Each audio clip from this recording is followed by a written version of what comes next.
ਕੀ ਹਿੰਦੁਸਤਾਨ ਤੋਂ ਸਦਾ ਦੇ ਲਈ ਰੁੱਸ ਜਾਣਾ ਚਾਹੀਦਾ ਪੰਜਾਬ ਨੂੰ? ਰੁੱਸ ਕੇ ਕਿੱਥੇ ਜਾਏਗਾ?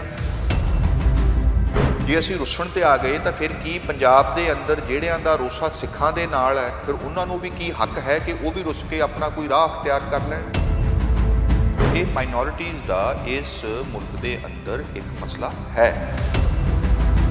ਜਿਹੜੇ ਬੰਦੇ ਰੋਸ ਦੀ ਰਾਜਨੀਤੀ ਦੇ ਉੱਪਰ ਆਪਣਾ ਰੋਜ਼ਗਾਰ ਚਲਾ ਰਹੇ ਨੇ, ਉਹਨਾਂ ਨੂੰ ਇਹ ਗੱਲ ਵਾਰਾ ਨਹੀਂ ਖਾਂਦੀ ਤੇ ਉਹ ਜਿਸ ਕਿਸਮ ਦੀ ਭਾਸ਼ਾ ਦਾ ਇਸਤੇਮਾਲ ਕਰਦੇ ਨੇ ਉਹ ਸੰਵਾਦ ਦੀ ਗੱਲਬਾਤ ਦੀ ਭਾਸ਼ਾ ਨਹੀਂ ਹੈ, ਉਹ ਹਿੰਸਾ ਨੂੰ ਸ਼ਬਦਾਂ ਦੇ ਰਾਹੀਂ ਗੋਲੀ ਵਾਂਗ ਦਾਗਣ ਦਾ ਅਮਲ ਹੈ।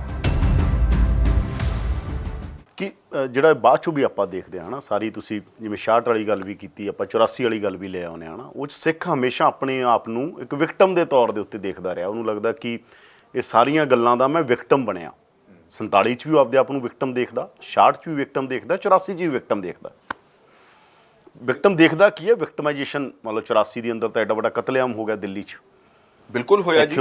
ਇੱਕ ਸਭ ਤੋਂ ਵੱਡੇ ਪਵਿੱਤਰ ਧਾਰਮਿਕ ਸਥਾਨ ਦੇ ਉੱਤੇ ਅਟੈਕ ਹੋ ਗਿਆ। ਬਿਲਕੁਲ ਹੋਇਆ। ਹਿੰਦੁਸਤਾਨ ਦੇ ਵਿੱਚ ਇਸ ਤੋਂ ਪਹਿਲਾਂ ਵੀ ਦੰਗੇ ਹੋਏ। ਮੁਸਲਮਾਨਾਂ ਨੂੰ ਲਗਾਤਾਰ ਇੱਕ ਨਿਸ਼ਾਨੇ 'ਤੇ ਰੱਖਿਆ ਗਿਆ। ਭਿਵੰਡੀ ਹੋਵੇ, ਬੰਬੇ ਹੋਵੇ, ਹੋਰਾਂ ਥਾਵਾਂ ਦੇ ਆਪਾਂ ਬਹੁਤਿਆਂ ਦੇ ਜ਼ਿਕਰ ਕਰ ਹੀ ਸਕਦੇ ਹਾਂ। ਇਹ ਮਾਈਨੋਰਿਟੀਜ਼ ਦਾ ਇਸ ਮੁਲਕ ਦੇ ਅੰਦਰ ਇੱਕ ਮਸਲਾ ਹੈ ਕਿ ਉਹਨਾਂ ਦੀ ਇਸ ਮੁਲਕ ਦੇ ਵਿੱਚ ਇੱਕ ਆਪਣੇ ਪੂਰੇ ਸਨਮਾਨ ਦੇ ਨਾਲ ਜਿਉ ਸਕਣ ਦੀ ਗਾਰੰਟੀ ਦਾ ਇੱਕ ਬੜਾ ਵਾਜਬ ਰਾਜਨੀਤਿਕ, ਸਿਧਾਂਤਕ ਔਰ ਜਮਹੂਰੀ ਇੱਕ ਇਹ ਮੰਗ ਹੈ।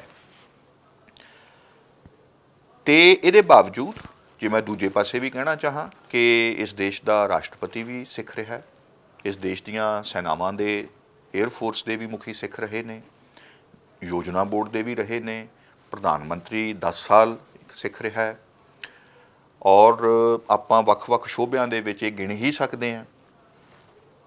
ਇਸ ਗਿਣਤੀ ਦਾ ਤੇ ਇਹਨਾਂ ਹਾਦਸਿਆਂ ਦਾ ਨੂੰ ਆਪਾਂ ਮੰਨਦੇ ਹੋਏ ਵੀ ਇਹ ਦੋਵੇਂ ਪਾਸੇ ਦੀਆਂ ਆਰਗੂਮੈਂਟਸ ਦਿੱਤੀਆਂ ਜਾ ਸਕਦੀਆਂ।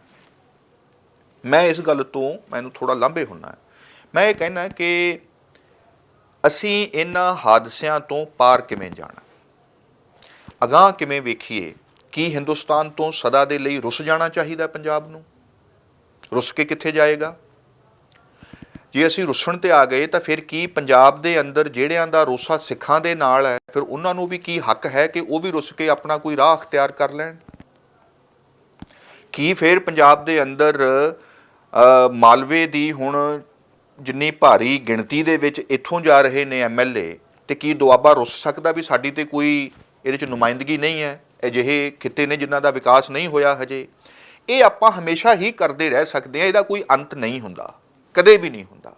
ਇਹਦਾ ਮਤਲਬ ਇਹ ਵੀ ਨਹੀਂ ਹੈ ਕਿ ਇਸ ਦੇ ਆੜ ਦੇ ਵਿੱਚ ਜਿਹੜੇ ਵੱਡੇ ਸਵਾਲ ਨੇ ਕਿ ਇਸ ਦੇਸ਼ ਦੇ ਅੰਦਰ ਸਾਰਿਆਂ ਦੇ ਲਈ ਇੱਕ ਸਾਂਝਾ ਤੇ ਸਨਮਾਨਜਨਕ ਜ਼ਿੰਦਗੀ ਜਿਉਣ ਦਾ ਜਿਹੜਾ ਇੱਕ ਬੁਨਿਆਦੀ ਹੱਕ ਹੈ, ਉਹਦੇ ਲਈ ਲੜਾਈਆਂ ਸਾਂਝੇ ਹੋ ਕੇ ਹੀ ਲੜੀਆਂ ਜਾ ਸਕਦੀਆਂ ਨੇ। ਮੈਂ ਇਹਦੀ ਇੱਕ ਮਿਸਾਲ ਦਿੰਦਾ ਤੁਹਾਨੂੰ, ਔਰ ਉਹ ਕਿਸਾਨ ਮੋਰਚੇ ਦੇ ਵਿੱਚੋਂ ਹੀ ਫੇਰ ਨਿਕਲਦੀ ਹੈ ਕਿ ਅਸੀਂ ਰੁੱਸੇ ਹੋਏ ਸਾਂ, ਬੜੀਆਂ ਜਾਇਜ਼ ਕੁਝ ਗੱਲਾਂ ਸਨ, ਤੇ ਲਗਾਤਾਰ ਇੱਕ ਰੋਸ ਦੀ ਰਾਜਨੀਤੀ ਪੰਜਾਬ ਦੇ ਵਿੱਚ ਹੁੰਦੀ ਰਹੀ ਹੈ। ਇਸ ਰੋਸ ਨੇ ਬੜਾ ਵੱਡਾ ਇੱਕ ਰੋਜ਼ਗਾਰ ਵੀ ਪੈਦਾ ਕੀਤਾ ਹੋਇਆ ਰਾਜਨੀਤਿਕ ਤੌਰ 'ਤੇ ਤੇ ਇੱਕ ਵਿਚਾਰਧਾਰਕ ਤੌਰ ਦੇ ਉੱਤੇ ਲਗਾਤਾਰ ਇੱਕ ਇਸਦੀ ਜਿੰਨੀ ਇਹਦੀ ਆਡੀਅੰਸ ਬੜੀ ਹੈ ਇਸ ਦੀ।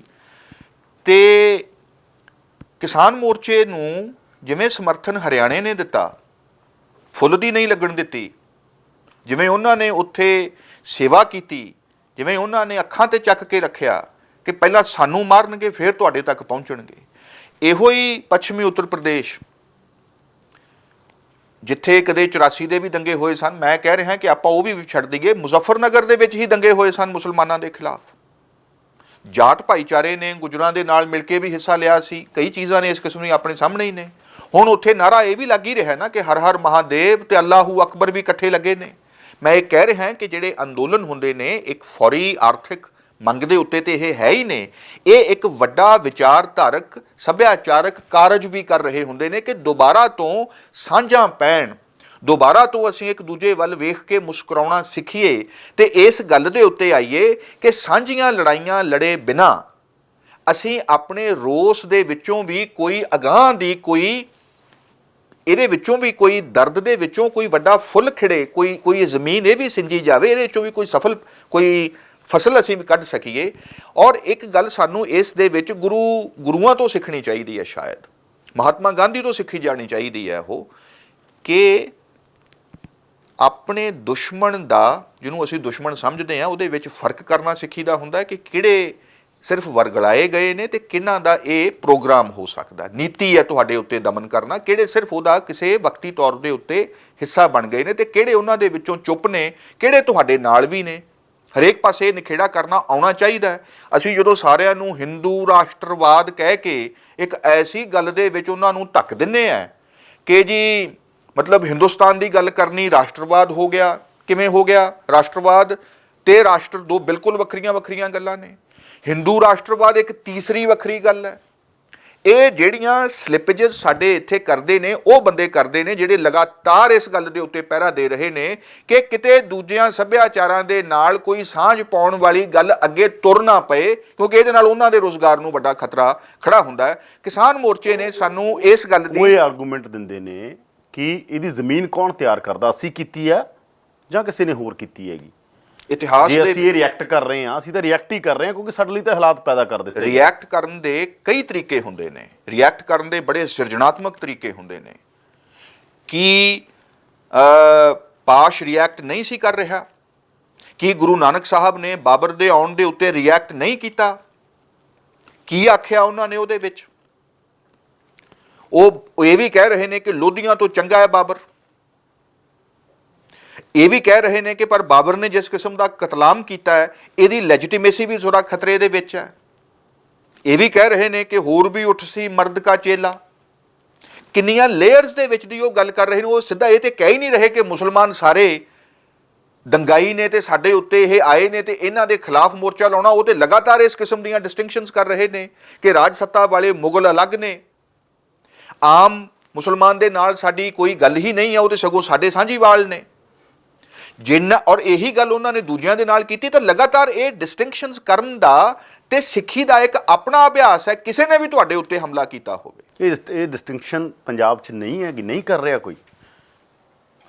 ਤੁਸੀਂ ਇਸ ਤਰ੍ਹਾਂ ਦੇਖ ਰਹੇ ਹੋ ਇਹਨੂੰ ਕਿ ਨਹੀਂ ਹੈ? ਇਹ ਜਿਹੜੇ ਬੰਦੇ ਰੋਸ ਦੀ ਰਾਜਨੀਤੀ ਦੇ ਉੱਪਰ ਆਪਣਾ ਰੋਜ਼ਗਾਰ ਚਲਾ ਰਹੇ ਨੇ, ਉਹਨਾਂ ਨੂੰ ਇਹ ਗੱਲ ਵਾਰਾ ਨਹੀਂ ਖਾਂਦੀ ਤੇ ਉਹ ਜਿਸ ਕਿਸਮ ਦੀ ਭਾਸ਼ਾ ਦਾ ਇਸਤੇਮਾਲ ਕਰਦੇ ਨੇ, ਉਹ ਸੰਵਾਦ ਦੀ ਗੱਲਬਾਤ ਦੀ ਭਾਸ਼ਾ ਨਹੀਂ ਹੈ। ਉਹ ਹਿੰਸਾ ਨੂੰ ਸ਼ਬਦਾਂ ਦੇ ਰਾਹੀਂ ਗੋਲੀ ਵਾਂਗ ਦਾਗਣ ਦਾ ਅਮਲ ਹੈ। ਹਿੰਸਾ ਦੇ ਸੱਭਿਆਚਾਰ ਨੇ ਸਾਨੂੰ ਜਿੰਨਾ ਪਲੀਤ ਕੀਤਾ ਹੋਇਆ, ਅਸੀਂ ਜਿਹੜਾ ਗੱਲ ਨਹੀਂ ਸੁਣ ਸਕਦੇ, ਸਾਨੂੰ ਫਟਾਫਟ ਕਿਸੇ ਦੇ ਉੱਤੇ ਲੇਬਲ ਲਾਉਣ ਦਾ ਜਿਹੜਾ ਇੱਕ ਬਾਣ ਪੈ ਚੁੱਕੀ ਹੈ। ਅਸੀਂ ਇਹ ਭੁੱਲ ਹੀ ਗਏ ਹਾਂ ਕਿ ਗੁਰੂ ਅਰਜਨ ਸਾਹਿਬ ਨੇ ਸਾਨੂੰ ਇਸ ਗੱਲ ਦੀ ਤਾਕੀਦ ਕੀਤੀ ਹੋਈ ਹੈ। ਮੈਂ ਸਿੱਖਾਂ ਦੇ ਲਈ ਵੀ ਇਹ ਗੱਲ ਕਹਿ ਰਿਹਾ ਹਾਂ। ਪਤਾ ਨਹੀਂ ਅਸੀਂ ਇਹਨਾਂ ਗੱਲਾਂ ਨੂੰ ਬਾਣੀ ਦੇ ਵਿੱਚੋਂ ਵੀ ਅਸੀਂ ਆਪਣੀ ਮਰਜ਼ੀ ਦੀਆਂ ਤੁਕਾਂ ਚੁਗਣ ਦੇ ਜਿਵੇਂ ਆਦੀ ਹੋ ਗਏ ਹਾਂ। ਅਸੀਂ ਇਹ ਭੁੱਲ ਹੀ ਜਾਂਦੇ ਹਾਂ ਕਿ ਉਹਨਾਂ ਨੇ ਸਿੱਖ ਹੋਣ ਦੀ ਇੱਕ ਬੁਨਿਆਦੀ ਸ਼ਰਤ ਇਹ ਦੱਸੀ ਹੈ ਕਿ ਨਾ ਕਹੋ ਬੈਰੀ ਨਾ ਹੀ ਬੇਗਾਨਾ, ਸਗਲ ਸੰਗ ਹਮ ਕਹੋ ਬਨ ਆਈ। ਇਹ ਬਣ ਆਈ ਹੈ ਤੁਹਾਡੇ ਉੱਤੇ ਕਿ ਤੁਸੀਂ ਸਾਰਿਆਂ ਦੇ ਸੰਗੀ ਹੋ ਕੇ ਰਹਿਣਾ।